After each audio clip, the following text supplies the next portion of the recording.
राजधानी दिल्ली से ही लगे उत्तर प्रदेश के गाजियाबाद के कविनगर पुलिस स्टेशन के सामने हमारी मौजूदगी है और आज यहां की पुलिस की कार्रवाई लगातार देश और दुनिया में चर्चा का विषय बनी हुई है, क्योंकि पहली बार एक इस तरह की मॉडस ऑपरेंडी देखने को मिली है जिसमें पता चला कि ऑनलाइन गेमिंग ऐप के जरिए नाबालिगों का धर्मांतरण हो रहा है। और जब इतने संगीन आरोप लगे तो इसी कविनगर पुलिस स्टेशन की टीम ने जब कार्रवाई आगे बढ़ाई तो कई चौंकाने वाले खुलासे हुए और एक मौलवी की गिरफ्तारी हुई है, पूछताछ उससे आगे बढ़ रही है। लेकिन वहीं एक शख्स जो मुंबई के नजदीक मुंब्रा में जिसकी लोकेशन मिली, पता चला कि वो ऑनलाइन गेमिंग ऐप के जरिए ना सिर्फ ब्रेन वॉश नाबालिगों का कर रहा था, धर्मांतरण की कोशिश कर रहा था, बल्कि उन्हें विदेश ले जाने की भी प्लानिंग थी। साथ ही साथ उसने उन नाबालिगों का ब्रेन वॉश कर कई बार ऑनलाइन ट्रांजैक्शन भी करवाए हैं, पैसों का लेन देन हुआ है और उस पैसे का इस्तेमाल धर्मांतरण के काम में करने की उसकी पूरी योजना। लेकिन क्या ये कनेक्शन सिर्फ भारत तक मौजूद है?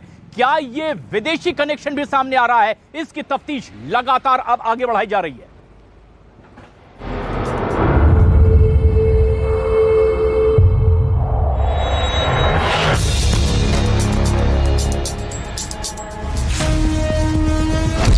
गाजियाबाद धर्मांतरण मामले में जिस तरह से हर रोज नई नई परतें, चाल और साजिश का पर्दाफाश हो रहा है, उससे एक बात तो तय है कि इस धर्मांतरण का जाल कोई 1-2 महीने की प्लानिंग नहीं, बल्कि एक सोची समझी और सालों के शातिर दिमाग की उपज है। शाहनवाज ने जिस तरकीब से बच्चों को धर्मांतरण के काले जाल में फंसाया है, वो कोई आम इंसान की सोच नहीं हो सकती है।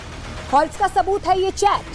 इस चैट की हर एक लाइन अपने आप में शाहनवाज की बड़ी साजिश और इस नेटवर्क की कोशिश का पर्दाफाश कर रही है। अब एक बार आप खुद इस चैट को पढ़ें।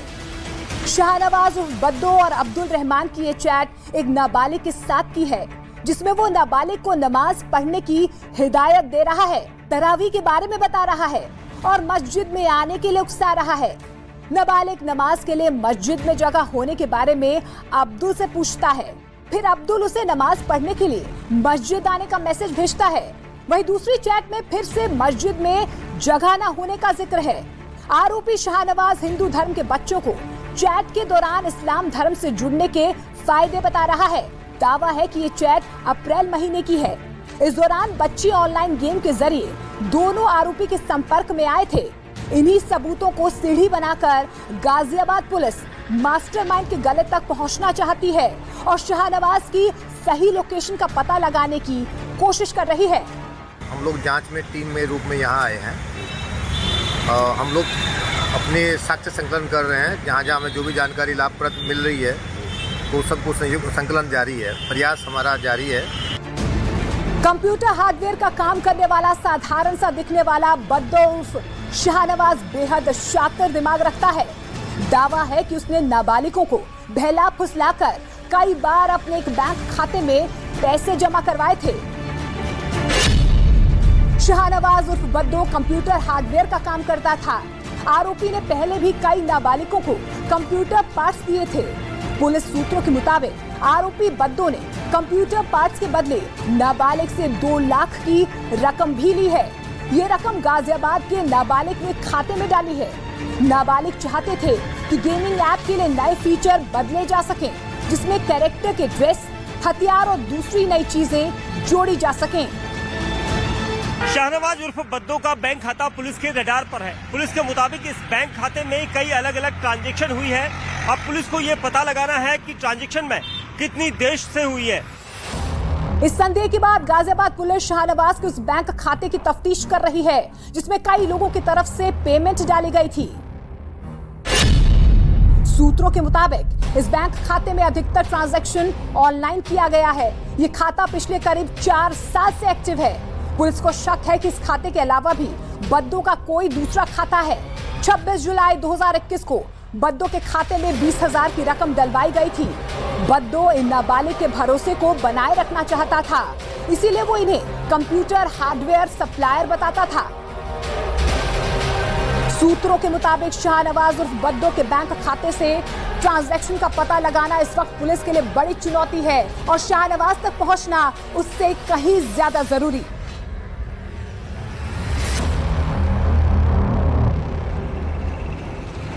ऑनलाइन गेमिंग ऐप के जरिए धर्मांतरण का आरोप लगा और ये अपने आप में बेहद चौंकाने वाली बात थी, क्योंकि इस तरह की साजिश पहली बार सामने आई। किस तरह ऑनलाइन गेमिंग ऐप के जरिए बच्चों को जाल में फंसाया जाए और नाबालिगों का धर्मांतरण किया जाए। इन आरोपों की जांच जैसे जैसे आगे बढ़ रही है, कई चौंकाने वाले खुलासे भी हो रहे हैं। दीपक बिष्ट हमारे सहयोगी ज्यादा जानकारी के साथ हमसे सीधे जुड़ रहे हैं। दीपक, जहां दो सिरे, एक गाजियाबाद में जहां मस्जिद के कमेटी मेंबर की, पूर्व कमेटी मेंबर की गिरफ्तारी हुई है, वहीं दूसरी ओर शाहनवाज की गिरफ्तारी के लिए दबिश दी जा रही है। लेकिन अब तक की तफ्तीश में कौन सी और बड़ी खबर जानकारी सामने निकल कर आई है?